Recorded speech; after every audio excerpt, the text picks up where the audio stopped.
আমাদের অ্যান্ড্রয়েড ফোনে অনেক সময় নট এনাফ মেমোরি দেখায়। এটা সমস্যা মূলত হয় ফোনের স্টোরেজ যখন ফুল হয়ে যায় তখন আমরা অনেক সময় অপ্রয়োজনীয় ফটো ভিডিও ডিলিট করে থাকি। আমরা ভাবি যে হয়তো ফটো ভিডিও সম্পূর্ণরূপে ডিলিট হয়ে গেছে, কিন্তু এগুলো স্টোরেজে জমা হয়ে থাকে। এগুলো খুব সহজেই ডিলিট করা যায়। চলেন দেখিয়ে দিই। প্রথমে আপনারা ফাইলস খুঁজে বের করবেন।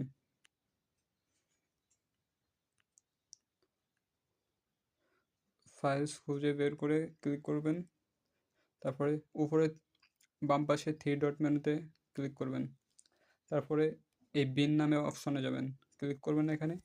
এখান থেকে অল আইটেম সিলেক্ট করে দেবেন পুরো 30 দিনের। তাহলে একটা ক্লিকেই আপনার অপ্রয়োজনীয় সকল ফটো ভিডিও ডিলিট হয়ে যাবে।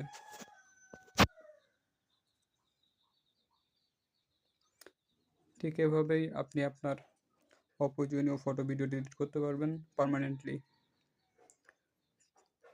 সবাইকে ধন্যবাদ।